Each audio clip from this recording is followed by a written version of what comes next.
Assalamualaikum warahmatullahi wabarakatuh. Saya Rida Dwi Cahyani dari kelas 03 jurusan Administrasi Pendidikan ingin memaparkan materi tentang kontrol diri dan kematangan emosional dan konsep diri serta upaya pengembangannya. Materi yang pertama yaitu kontrol diri. Kontrol diri adalah kemampuan individu untuk memandu, mengarahkan, dan mengatur perilakunya dalam menghadapi stimulus sehingga menghasilkan akibat yang diinginkan dan menghindari akibat yang tidak diinginkan. Selanjutnya, kematangan emosional. Kematangan emosional yaitu kemampuan yang dimiliki seseorang dalam memotivasi diri, ketahanan dalam menghadapi kegagalan, mengendalikan emosi, dan menunda kepuasan, serta mengatur keadaan dan perasaan. Adapun aspek-aspek kontrol diri, yang pertama kemampuan mengontrol perilaku, yang kedua kemampuan mengantisipasi peristiwa, yang ketiga kemampuan mengontrol kognitif, yang keempat kemampuan mengontrol stimulus, yang kelima kemampuan menafsirkan peristiwa. Adapun jenis-jenis dari kontrol diri yaitu yang pertama kontrol diri berlebihan atau over control, yang kedua kontrol diri kurang atau under control, yang ketiga kontrol diri tepat atau appropriate control. Cara mengembangkan kontrol diri, yang pertama memodifikasi lingkungan menjadi responsif atau menunjang tujuan-tujuan yang ingin dicapai oleh individu. Yang kedua, memperbanyak informasi serta kemampuan untuk menghadapi atau menyesuaikan diri dengan lingkungan.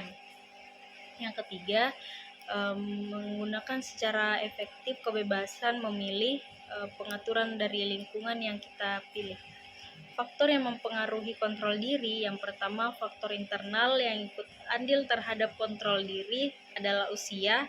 Yang kedua faktor eksternal, ini diantaranya yaitu lingkungan keluarga. Faktor-faktor yang mempengaruhi kematangan emosional yaitu yang pertama pola asuh orang tua, yang kedua trauma seseorang, yang kedua temperamen, yang keempat jenis kelamin, dan yang terakhir adalah usia. Ciri-ciri dari kematangan emosi yaitu yang pertama dapat menerima keadaan dengan baik, yang kedua bersifat sabar dengan memahami keadaan, yang ketiga memahami kontrol dan mampu mengendalikan emosi serta kondisi yang tepat dan baik, yang keempat mempunyai rasa tanggung jawab. Adapun materi selanjutnya yaitu konsep diri. Konsep diri merupakan inti dari kepribadian seseorang yang sangat berperan dalam menentukan dan mengarahkan perkembangan kepribadian serta perilaku seseorang di dalam lingkungannya masing-masing. Perkembangan konsep diri yaitu meliputi konsep diri primer, adalah konsep diri yang terbentuk atas dasar pengalaman anak di lingkungan rumahnya sendiri, berhubungan dengan anggota keluarganya di rumah seperti orang tua, nenek, paman, ataupun saudara-saudara sekandung lainnya. Yang kedua, konsep diri sekunder adalah konsep diri yang terbentuk atas dasar pengalaman anak di lingkungan luar rumah seperti teman sebaya ataupun teman bermain lainnya.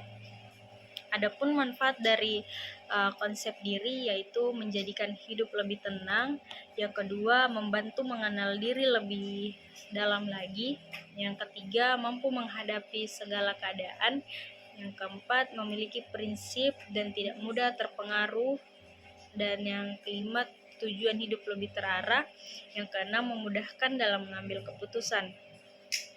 Yang terakhir yaitu ciri-ciri konsep diri. Yang pertama terorganisasikan, yang kedua multifaset, yang ketiga stabil, yang keempat berkembang, serta yang kelima mampu mengevaluasi diri. Itulah tadi materi yang saya paparkan dan yang saya jelaskan.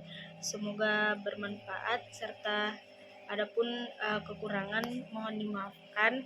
Assalamualaikum warahmatullahi wabarakatuh.